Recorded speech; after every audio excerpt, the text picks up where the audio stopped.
Jarom, sometimes you just have to step back and tip the cap to a team. And I feel like in large part, tonight was one of those instances where Alabama set an NCAA tournament record with 25 three-pointers and just shot BYU out of the gym. We'll get into the nuances of what maybe BYU could have done differently defensively, but those are my initial emotions as we step off the court and think back to an historic performance by the Crimson Tide against a really good BYU team. It's crazy. I'm almost at a loss for words. I didn't think that Jerry McNamara's record of 9 threes against BYU would ever be broken. Mark Sears made 10. We talked about how he had struggled from 3 lately, 5 of 35 his last couple of games, and he goes off for 10. So that's tough. That's a tough pill to swallow. And you're right. You tip the cap and you go, what are you going to do? In the second half, after Alabama made 12 in the first half, I thought, this is not sustainable. They cannot keep this going. They did. And that was the main issue. BYU could have gone toe-for-toe somewhat, shot 40% from 3. BYU did not get off enough threes and make enough. Alabama's one of the best in the SEC defending the 3. That's probably a storyline we should have talked about more coming in. But certainly it's difficult. BYU is going to have to upset Alabama by doing something spectacular, and unfortunately Alabama was even more spectacular in a spot where they weren't crazy awesome. They were good, but they made 10 a game like BYU. They go out for 25? That was hard. You and I would just look at each other, I think like everyone else did at home, and just like, oh, what are you going to do? What do you do? And I'm not sure that BYU could have done much more. Oh, they're going under the screens. Sure. We were behind the bench. We heard Will Voigt and John Linehan and that staff coach up their guys. But it was tough because at one point, and talking to players in the locker room, they wanted Alabama to actually beat them from 3, Spence. They were going to pack in the paint, and they were going to live with the results, and unfortunately, this is the result. Dallin Hall specifically mentions that in an interview that you will hear either live on BYU Sports Nation or on social media, but he specifically talked to them giving up shots that they wanted Alabama to take, and Alabama just, frankly, knocked a lot of them down. Felt like Holloway was shooting 30-footers and making them. That's what it was like to watch Jimmer Fredette, okay? We know what it feels like for a lot of teams to play against BYU now. And it's not very fun. That was annoying. If you root for BYU. Like, I think Alabama would have beaten the Knicks tonight. Like, they were unbelievable. It was crazy. And yes. in the gym, one note, too, is Alabama starts the game off on a 4-0 run, I believe. BYU answers with 7. It's kind of the only run BYU had. We never heard the crowd really get into it from Cougar Nation. They were great, by the way. They were here. BYU fans outnumbered Alabama fans. It felt like 2-1. And Duke and Arizona fans hadn't really shown up yet. And so there was an opportunity there to seize the moment a little bit, get the crowd into it. They never did the BYU Cougars chant because they never felt like, okay, this is our moment and we got to get into it. But they repped. We saw a lot of people here. The president of the New Jersey Devils, by the way, I didn't know, BYU guy. UVU guy, he was here. Scott O'Neill was here, Live Golf CEO, who is a member of the church and roots for BYU. The who's who again. Of John Heater, okay. Napoleon Dynamite in the house. I saw him pregame, talked to him, mentioned that a guy named Nephi invented tater tots, and he said, of course he did. I'd never met John, so that was kind of fun. But this was a tough night because you know that BYU probably could have competed better with that team. But Alabama just went off, man. And again, we talk about it's not a 7-game series. It's a 1 game. Unfortunately, we played the 1 game in the multiverse where Alabama makes 25 threes. If Alabama has an average shooting night, which for them, average is better than most offenses in the country, even an average shooting night, let's say they make 14 three-pointers, we're talking about 11 fewer threes. That's 33 points fewer than they scored. Now we've got a game. It's not like BYU played horribly on offense. In fact, they were very efficient, especially in the paint, better than I thought they would be in the paint against Alabama. That's where they hung with Alabama. But guess what? 3's greater than 2's. The mathematics beat BYU tonight. And again, I don't know that BYU could have defended a ton better. Sure, they can get out to shooters. They can run them off the line. There were some breakdowns in corner 3 specifically that the guys talked about. But, they made, 50% of the threes. This was crazy. This was so frustrating.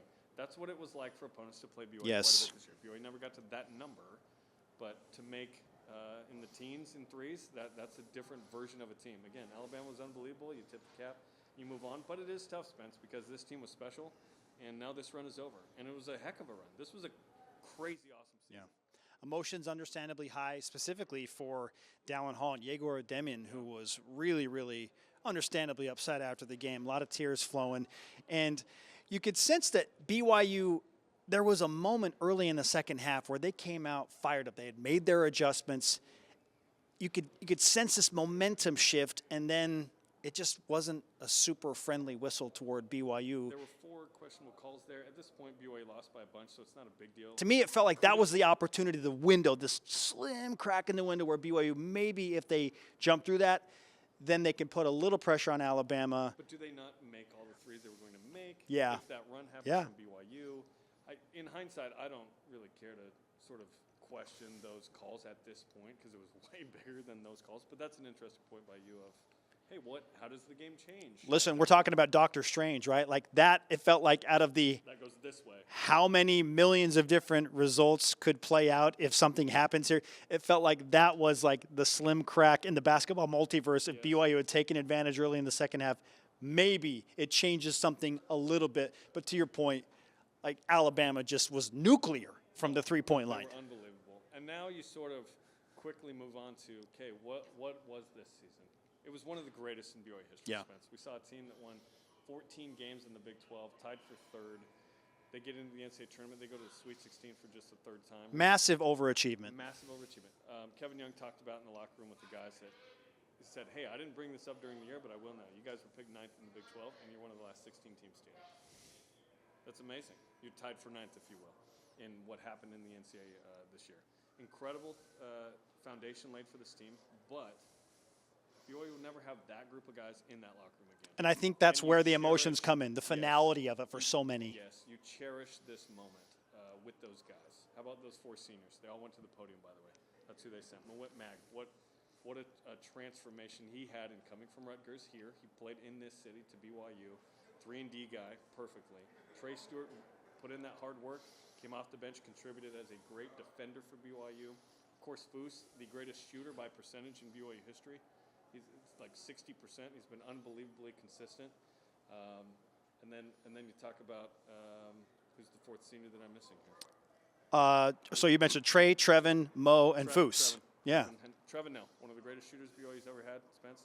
A real leader in there. I actually asked him, I said, are you grateful for the shoulder injury you had? Because that means you were able to play on this team. He said, yeah. I didn't have the 2020 back then, but I'm grateful. And that group was special. Kevin Young told them, I'll always remember this group because this was my first college basketball group. And he said, I've been coaching about 21 years. This is honestly one of the funnest seasons I've ever had. Oh. Cougar Nation, did we not enjoy that season? Well, I think we enjoyed the heck out of that season. I liked that as much as I liked 2020, maybe more. And I liked it second to only 2011 with Jimmer Fredette. We're talking about probably when the dust settles, a top 3 team in BYU basketball history. I think so, just because Sweet 16. The others didn't get to this point, so you immediately bring them into that group. And this is in the Big 12. This is another level. BYU's leveled up in what they can do. Now they've got a taste of, okay, when we're in the Sweet 16, how tough is that other team? Is the same opponent going to make 25 threes in a game next year if BYU's in the Sweet 16? I can guarantee you no. Like, that was a unique game. They beat it by 4. The previous record was 21 made threes. You beat it by 4. And back to what I was mentioning, you hope to kind of build and you have continuity and so on and so forth. You don't know who's going to go and do what. We don't know what Yegor Demon's going to do. You don't know what Richie Saunders is What going does to do. Cannon Catching's future hold? Right. Yeah. What does Dallin Hall, is a guy that was in the portal last year? Try and retain everybody. We'll get to all that later, Spence. The offseason questions. Today's not that day for me. It's what happened against Alabama and just like what is the framing of this season. Yeah. It's one of the best seasons we've ever seen. And the hope is they build off it. But there's no guarantee that you actually do. We're excited about A.J. Dubonsa. We think BYU is going to go up. But cherish the good times because you don't know they're the good times at the moment. But right now, we do. We know this was a great season in BYU. Foose Traore jokingly said, Trevin's finally done. Thought that was some needed levity in a very sad locker room. But that smile from Foose. Man, I said to you as we watched him run up and down the floor in the last few seconds of the game, simply, we're going to miss him. Oh.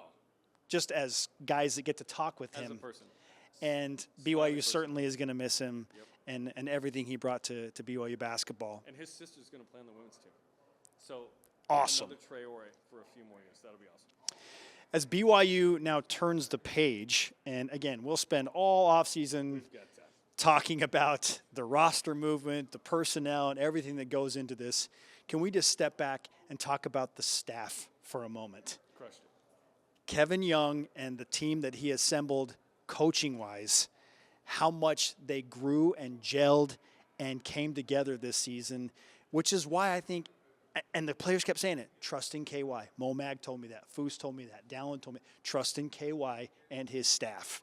So that's why I think there is so much excitement, not just because A.J. DeBonson and players coming, but the staff, Jarom. They had a lot to prove, and they absolutely crushed it. They were awesome. I mean, Will Voigt was the head coach of the Spurs G League team, and he came and ran the defense for BYU. You assembled, you brought Chris Burgess back, Tim Fanning is awesome, John Linehan. Yeah. This staff was awesome. The network and the connections they have. And they built the Provo NBA staff. Like, we've talked about it a lot, but from Danielle, the nutritionist, to Craig Manning running the strength, the mental strength, to everything with strength and conditioning. These are NBA people who have G League, NBA experience, championships at the highest level. I thought they did a great job in year one. And they quickly, like, it took about half a season to figure out, like, how to do it, and then, boom, they were off to the races. They're winning massive games at Arizona and Iowa State again in the tourney, and so on and so forth. You talk about the home wins, the Marriott Center sold out the last several games, like, and this is just a taste. Again, I don't know that there's a guarantee that, like, yep, BYU will be at least Sweet 16 next year. No. We'd like to think so with A.J. DeBonsa, but my point in bringing that up is just enjoy what we just went through. We'll get to that later. We got time, man. But enjoy what this team was, who this team was, the personalities, the tater tots with Richie Saunders. Like, what a year from him. He's the story of the year for BYU, by the way. Yegor Demon's second half, by the way, spectacular. He had a really nice tournament. We hope he comes back. We don't know. I asked him about it. At this moment, I have not heard your conversation with Yegor, but you mentioned that he said something to the effect of playing with AJ would be fun. Yes, and said multiple times, BYU feels like my home. Yeah. This place is my home. Shout out Travis Hansen for all the good work he's done in that. It is my family. And Yegor talked about the finality of not being able to play with the four seniors again. And Trevin Nell and Trey Stewart were his best friends. They were the two that put him under their wing and brought him in. And so he spoke about those two specifically, saying that, you know, they're my family. They're my brothers, and I'm never going to play with them again. And that's when really the emotions started to set in again. When he was in the handshake line, he was visibly sad. He was crying a lot. Eyes were red. And so he took that to heart, quite a bit. And I know that he enjoyed this season, and he got better. Is there stuff he can get better? Yeah, absolutely. Every guy has that stuff. But what Yegor showed us this year after BYU signed one of its most prolific signings ever, we called him the modern Kresimir Ćosić. He turned out to be, man. Yeah. And there were a lot of NBA guys and national media in the stands and courtside here today that we saw tweeting about him, that saw him in person. And, he's going to be a lottery pick. Is that coming up in a couple months, or is that in a year? We shall see. But certainly he's going to kill it at the next level, and we hope he comes back, because that would be amazing. All right, a couple of things as we wrap up. Kind of an emotional overflow of things that we're all feeling in what's trending. But if there's a phrase I had to pick for BYU basketball this season, it would be the following three words: just the beginning. That's what it feels like. Just the beginning. And that's very exciting. Once again, I don't know that BYU is going to get to the Sweet 16 every year, but it feels like the expectation now is they're a team that's going to go to the tournament every year and win a game every year. Yep. Yes. And obviously the talent continues to get better, but this team came together in a way that was special. And we didn't think at the beginning of the year that the best player would be Richie Saunders. That was a surprise. What a season for Richie. Obviously, what a run with the Tater Tots and Norada. That was awesome. His podcast, Tater Talk, is still pending. With like credit for the name on that. I think it was an accident by me telling that. But so fun. BYU got a taste of what the NCAA tournament is, and we expect BYU to be an interesting team every year in this tourney. And we are in suits. I need to point that out. We haven't talked about that. We're rarely talking to you on the show in suits, but here we are. You're in suits a lot. I am in suits a lot. I'm not in a suit as much, I always joke, I'm not a seminary teacher. But here we are. And it was fun to have you in Denver. It was fun to be here together in New Jersey. And Cougar Nation, we've seen it a million times all over the country. They did a great job. What a season. And we're going to cherish this one forever. Incredible run by BYU basketball. And sadly, it comes to an end in Newark, New Jersey, but so many lasting moments and memories. Like, I was trying to think of an image or a moment, like, what would be my favorite? Jarom, there are too many, but maybe the celebration in Denver, getting to the Sweet 16 and gotta pump it up, blasting in the background. Like, I heard it a minute ago, by the way. Did they play that in the one, locker room again? maybe. That one is going to be tough to beat. All right. For now, signing off from Newark, New Jersey. I got to go get on a plane in a few hours to go call the alumni flag football game. So, Jarom holding down the fort on the show. Appreciate that, by the way. Yeah, no problem. Just me tossing to a million. These interviews won't disappoint.